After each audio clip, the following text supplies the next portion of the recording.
नमस्कार, बहुत स्वागत है आपका। मैं हूं आपके साथ प्रेरणा मिश्रा। मध्य प्रदेश में आदिवासियों पर सियासी बयानबाजी लगातार सामने आ रही है। रतलाम की पूर्व बीजेपी विधायक संगीता चारेल ने टंटिया मामा की तुलना प्रधानमंत्री नरेंद्र मोदी से की है, जिसको लेकर आदिवासी संगठन के नेता नाराजगी जता रहे हैं। सूर्य क्रांति जनजातीय गौरव कलश यात्रा के शुभारंभ के मौके पर पूर्व बीजेपी विधायक संगीता चारेल ने कहा कि टंटिया मामा भील हमारे बीच नहीं है, तो उन्हीं के रूप में हमारे प्रधानमंत्री पहले किसी ने याद नहीं किया था। टंटिया मामा कौन है, बिरसा मुंडा कौन है, लेकिन बीजेपी सरकार आई तो उन्होंने आदिवासियों को जागृत करने का कदम उठाया। संगीता चारेल के इस बयान को लेकर आदिवासी छात्र संगठन ने नाराजगी जताई।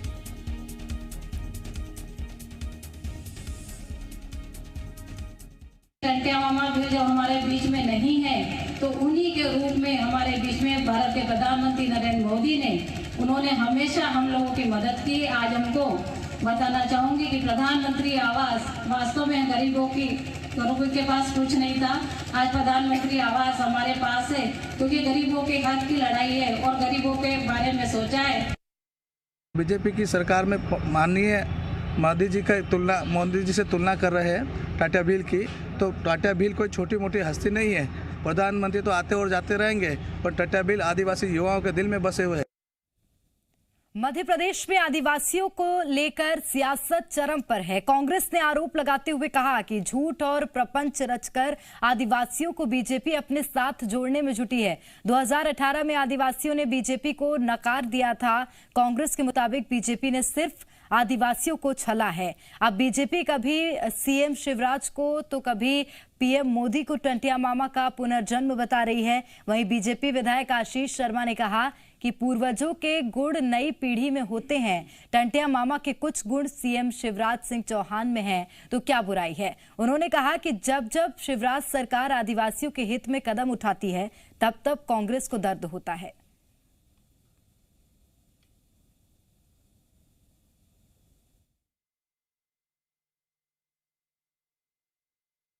कभी कहते हैं शिवराज सिंह चौहान टाटिया मामा का पुनर्जन्म है, कभी नरेंद्र मोदी जी को पुनर्जन्म कह देते हैं। ये झूठ फरेब की राजनीति आदिवासी वर्ग जानती है। भाजपा आदिवासी विरोधी है, कभी आदिवासियों को हक अधिकार नहीं दे सकते हैं। प्रदेश का आदिवासी वर्ग पूरी तरह कांग्रेस पार्टी और कमलनाथ जी के साथ। भारतीय जनता पार्टी की आइडियोलॉजी पंडित दीनदयाल उपाध्याय जी के विचारों पर आधारित है, जिसमें समाज के सबसे अंतिम पंक्ति के जिसका तक विकास की योजनाएं नहीं पहुंची है, उस तक पहुंचना लक्ष्य रखा गया है। और इसलिए अगर हम इन वर्गों के लिए काम करते हैं तो कांग्रेस को तकलीफ नहीं होना चाहिए। उसने कुछ नहीं किया इन लोगों के लिए, आज इसीलिए इन वर्गों की पहुंच से वो दूर हो गई है। हम कर रहे हैं तो ये वर्ग हमें चाह रहे हैं, पसंद कर रहे हैं, हमारी लीडरशिप को मान रहे हैं। मिशन 2023 को लेकर बीजेपी कांग्रेस दोनों पूरे जोर शोर से जुटे हुए हैं। बीजेपी 6 दिसंबर तक जिला स्तरीय कार्यकर्ता प्रशिक्षण कार्यक्रम चला रही है, तो वहीं कांग्रेस का कहना है कि उनके यहां भी अभी प्रदेश स्तर पर प्रशिक्षण चल रहा है। इसके बाद जिला स्तरीय फिर ग्रामीण लेवल पर प्रशिक्षण अभियान चलेगा। पूर्व मंत्री पीसी शर्मा ने कहा कि प्रशिक्षण के सहारे कांग्रेस को सत्ता में लाएंगे। जनता के बीच महंगाई समेत कई मुद्दों को लेकर जाएंगे। कांग्रेस के प्रशिक्षण अभियान को लेकर मंत्री नरोत्तम मिश्रा ने कहा कि कांग्रेस किससे प्रशिक्षण दे रही है, उनके पास ना तो कार्यकर्ता हैं और ना ही जनता का साथ है। उन्होंने कहा कि कांग्रेस दुनिया की ऐसी पहली पार्टी है जो लिखित में झूठ बोलती है। वादा खिलाफी करने वाली कांग्रेस चाहे कितनी भी प्रशिक्षण कर ले, बीजेपी को कोई दिक्कत नहीं होगी।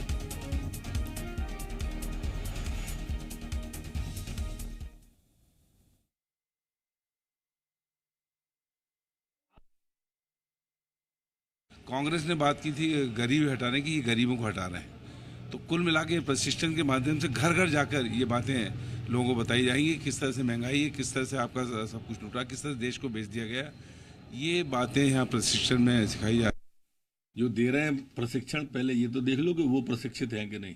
ये अब महंगाई के खिलाफ दे रहे हैं। सन 1980 में नारा दिया था महंगाई हटाने का, और जब तक इनकी सरकार रही इनने कभी महंगाई नहीं हटाई, गरीब नहीं हटाए। गरीब हटते चले गए, गरीबी नहीं। कोरोना कोरोना संक्रमण और नए वेरिएंट ओमिक्रॉन को लेकर एमपी की शिवराज सरकार अलर्ट है। मुख्यमंत्री शिवराज सिंह चौहान ने आज क्राइसिस मैनेजमेंट कमेटियों के साथ बैठक की, जिसमें उन्होंने सभी लोगों से कोरोना गाइडलाइंस के साथ ही मास्क और सोशल डिस्टेंसिंग का पालन करने की अपील की। उन्होंने विपक्षी नेताओं और धर्म गुरुओं समेत सभी लोगों से जनता को जागरूक करने के अभियान में मदद करने को कहा। साथ ही अधिकारियों से तीसरी लहर की आशंका के मद्देनजर तैयारियां करने के निर्देश दिए। सीएम ने कहा कि सभी जरूरी दवाओं का स्टॉक मेंटेन करें, ऑक्सीजन प्लांट्स की जांच कर लें। मुख्यमंत्री ने कहा कि सरकार लॉकडाउन जैसी स्थिति दोबारा नहीं चाहती। फिलहाल केवल स्कूलों को ही आधी क्षमता के साथ खोले जाने की मंजूरी दी गई है। इसके साथ ही मुख्यमंत्री ने सभी लोगों से वैक्सीन की दोनों डोज लगवाने की अपील की।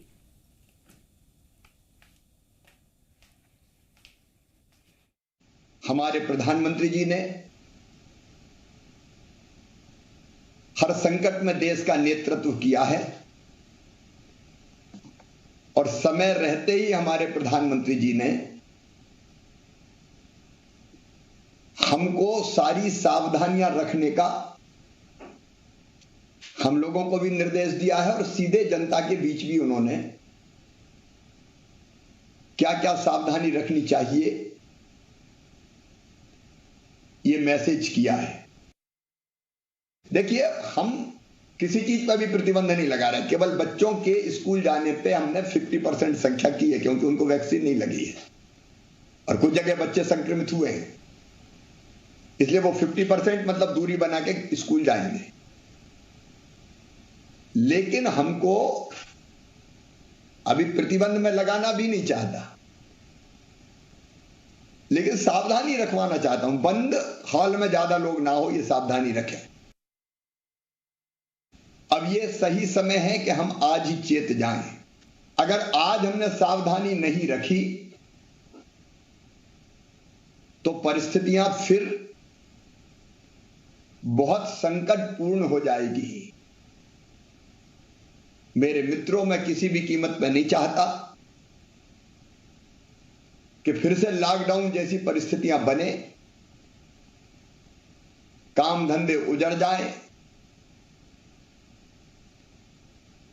और जिंदगी बहुत कठिन दौर से गुजरे। और इसलिए उपाय है हमारे पास। हम आज से ही सावधान हो जाएं।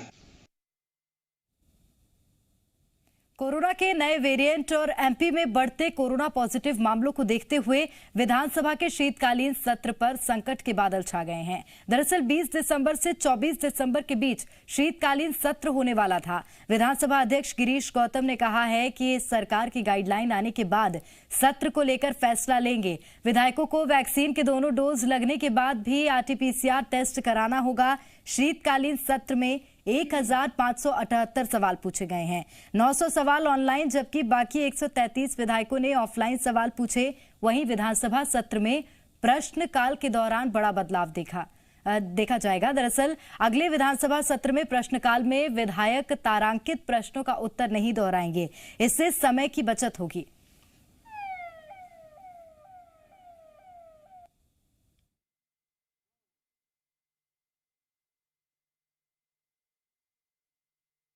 हम अपनी तरफ से यही करेंगे कि हमारे विधायकों को या सबको डबल डोज लगा हुआ है।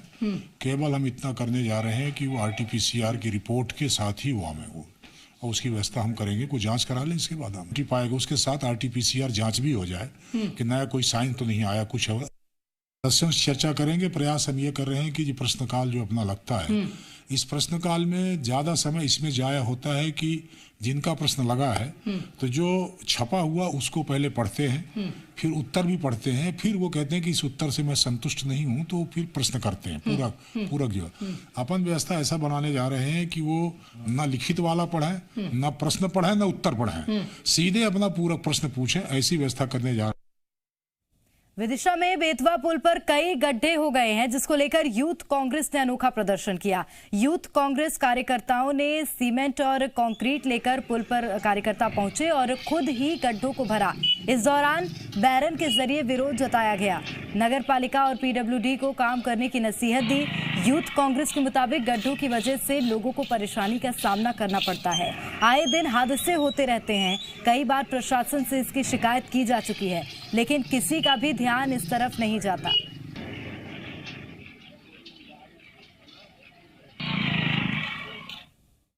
शासन की उदासीनता के कारण नगर पालिका पीडब्ल्यूडी कोई ध्यान नहीं दिया जा रहा, तो उसी को अगर हमने इन सबको देखकर हमारे कांग्रेस के जो कार्यकर्ता हैं, छोटे भाई बड़े भाई साथी, हम सब लोगों ने मिलकर शायद प्रशासन को कुछ समझ में आ जाए, इसलिए आज हमने ये गड्ढे भरे। रीवा के अवधेश प्रताप सिंह विश्वविद्यालय के उप कुल सचिव पद से सेवानिवृत्त हुए लाल साहब सिंह को कर्मचारियों ने चप्पल और जूतों की माला भेंट की। बताया जा रहा है कि कर्मचारी संघ उप कुल सचिव रहे लाल साहब सिंह के कार्यकाल से नाराज थे और साथ ही बीते दिनों 2 कर्मचारी भी सेवानिवृत्त हुए थे, लेकिन विश्वविद्यालय प्रशासन ने किसी भी प्रकार के कार्यक्रम नहीं रखे। इसी को लेकर उप कुल सचिव की विदाई के दौरान कर्मचारियों ने जूते चप्पल की माला भेंट की, जिसका वीडियो सोशल मीडिया पर तेजी से वायरल हो रहा है। वहीं मामले को लेकर अब विश्वविद्यालय प्रशासन नाराज कर्मचारियों को जल्द से जल्द मनाने की बात कह रहा है। बैतूल में एक अनियंत्रित ट्रक ने बस को टक्कर मार दी। हादसे में बस में सवार 6 लोगों की मौत हो गई। मृतकों में 4 पुरुष 2 महिलाएं शामिल हैं। वहीं 16 यात्री घायल बताए जा रहे हैं। बताया जा रहा है बस में करीब 24 यात्री सवार थे। घटना के बाद ट्रक ड्राइवर मौके से फरार हो गया। घायलों को एम्बुलेंस और निजी वाहनों से मुल्ताई अस्पताल में भर्ती कराया गया। साथ ही गंभीर घायलों को जिला अस्पताल में भर्ती कराया गया है। घटना मुल्ताई पट्टन रोड पर स्थित नरखेड़ी के पास की है।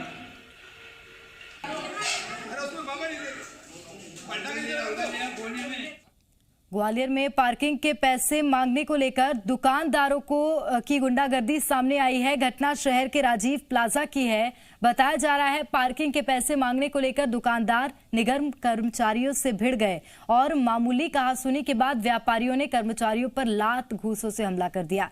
मारपीट की पूरी घटना वहां लगे सीसीटीवी कैमरे में कैद हो गई। उधर पुलिस ने भी दुकानदारों के खिलाफ सरकारी काम में बाधा डालने के आरोप में केस दर्ज कर लिया है। वहीं मामले की जांच की जा रही है।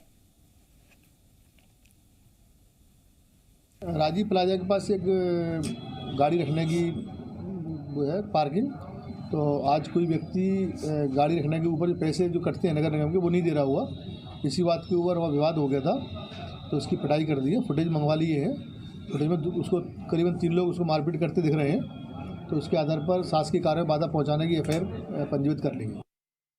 मध्य प्रदेश सरकार ने होमगार्ड्स और एसडीआरएफ के जवानों को बड़ा तोहफा दिया है। जवानों को अब चाय नाश्ता दिया जाएगा। कोरोना इमरजेंसी के दौर में होमगार्ड्स और एसडीआरएफ के जवानों ने बेहतरीन काम किया, जिसके बाद अब सरकार ने उनके लिए बड़ा फैसला किया। जवानों के नाश्ते पर खर्च के लिए बजट में अलग से प्रावधान किया गया है, जिसके तहत उन्हें चाय नाश्ता दिया जाएगा।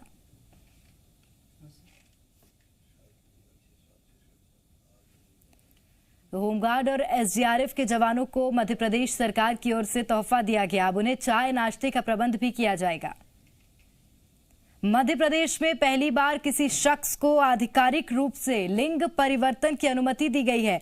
पुलिस मुख्यालय की ओर से महिला कांस्टेबल को इजाजत दी गई है।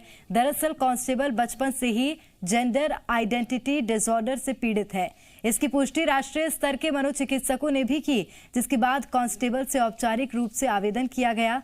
उसके साथ ही शपथ पत्र भी दिया, जिसके बाद गृह विभाग ने महिला आरक्षक को लिंग परिवर्तन की अनुमति दे दी और कांस्टेबल के लिंग परिवर्तन संबंधी अनुमति डीजीपी को दे दी गई। अरब सागर कम दबाव और बंगाल की खाड़ी में बने वेदर सिस्टम के कारण मध्य प्रदेश में मौसम का मिजाज बदल गया है। मौसम वैज्ञानिकों ने बताया कि वातावरण में नमी बढ़ रही है। इंदौर, उज्जैन, ग्वालियर, चंबल संभाग के कई जिलों में बारिश होने की संभावना है। साथ ही दिन और रात के तापमान में भी सामान्य से 5 से 6 डिग्री की कमी आने का अनुमान है। आने वाले दिनों में प्रदेश में ठंड बढ़ेगी। पड़ोसी मुल्क पाकिस्तान के आसपास पश्चिमी विक्षोभ सक्रिय है, जिसके कारण प्रदेश के कई जिलों में सर्दी बढ़ गई है। आने वाले दिनों में न्यूनतम तापमान 8 डिग्री और अधिकतम तापमान 16 डिग्री होने का अनुमान है। और नीमच और मंदसौर, झाबुआ, अलीराजपुर, धार, इंदौर और उज्जैन, ये जो टच गुजरात और राजस्थान तट से हैं, इन जिलों में कहीं कहीं पे हमको ओले भी गिरेंगे ऐसी संभावना व्यक्त की जाती है। 2 दिन बाद जो मैक्सिमम टेम्परेचर या तापमान है वो जाएगा 16-17 डिग्री के आसपास, और जो न्यूनतम तापमान है ये 6 और 7 डिग्री के आसपास रहने की संभावना है, यानी कि ये 5 से 7 डिग्री गिरावट आएगी। और यहाँ रुक रहे हैं एक ब्रेक के लिए, जल्द हाजिर होंगे।